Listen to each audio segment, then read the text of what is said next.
Bien le bonjour, re-bien le bonjour d'ailleurs, on va refaire un petit point sur les cryptos parce que depuis le dernier de vendredi, il y a eu quelques petits changements, comme une correction de 10% à peu près. Pas autant, pas autant sur le Bitcoin. Mais alors, au moment où je vous ai parlé, on était sur la moyenne mobile, hein, on était ouais, sur le support potentiel, les 67. Entre temps, le support a cassé et on est venu chercher la zone des 60 000 dollars, 60 700, et on a un petit peu ce truc de, on est maintenant dans un range entre là et là, entre les 62 004 et les 71 500. Est-ce que on va rester dans ce range et le casser par le haut? On sait pas. On était avant dans un mini range entre les 65 600 pardon et les ATH, et on a finalement cassé par le bas. Est-ce que c'est l'approche de la du halving qui a créé cette correction? On ne sait pas. Ou est-ce que c'est le suivi de tout le reste du marché qui a corrigé après l'annonce des attaques par rapport au conflit en cours? On ne sait pas. En tout cas, on est dans un range du côté du BTC.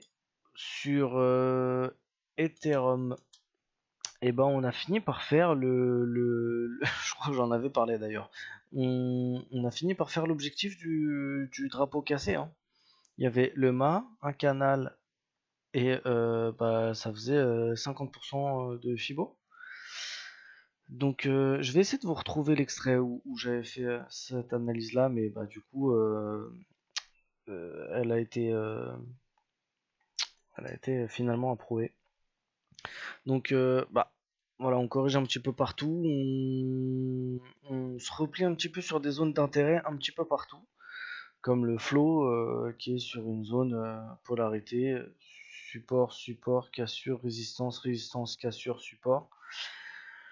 Sur le Matic, on a fait un petit excès, voilà, c'était la zone des 75, on a fait un petit excès sur les 65.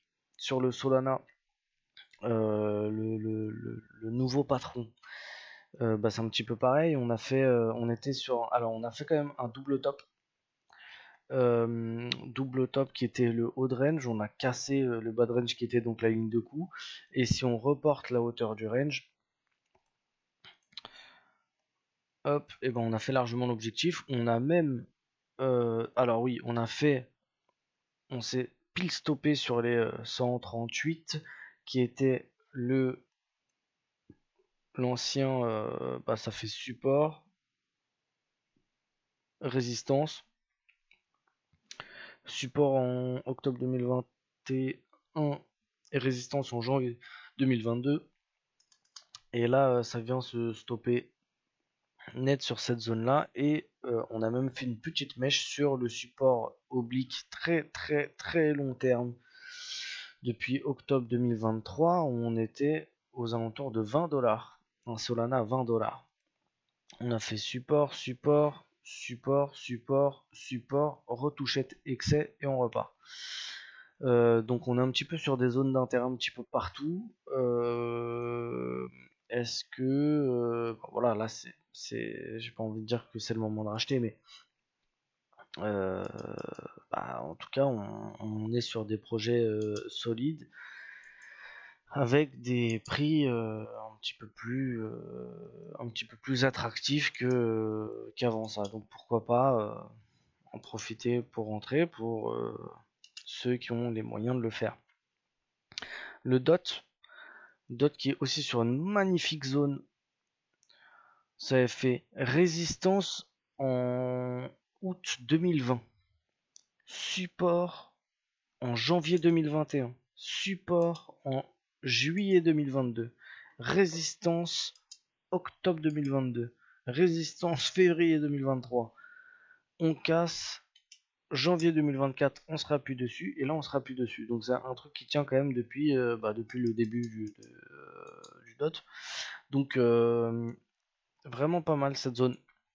C'est peut-être la zone à à payer pour le coup, parce que là vraiment graphiquement parlant c'est magnifique. Après voilà, c'est pas un conseil en investissement. On regarde uniquement l'analyse technique, on regarde pas du tout les fondamentaux qui sont derrière, pardon. Voilà, c'est vous qui faites vos choix. En tout cas, graphiquement parlant, c'est intéressant. Pareil pour Uniswap.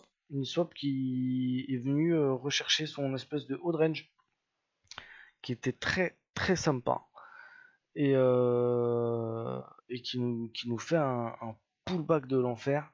Franchement, très très beau. Theta qui lui est en train de pullbacker son ancien plus haut. Elle est 2,2. C'était un plus haut qui date de janvier 2021. Est-ce que Avax est sur une belle zone? Ouais, on est un peu partout, hein. Un peu partout sur des belles zones. Ouais, là c'était mai et janvier 2000 et février 2021. La zone des 38 sur Avax. Quantum, pareil, on est sur un petit support. Alors on n'a pas des masses corrigées.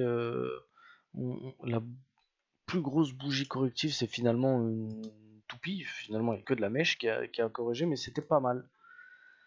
C'était pas mal. Là, on n'a pas assez sur Osmo, on n'a pas assez de, de data, mais sinon, un petit peu tout. Il y avait, on a finalement rejeté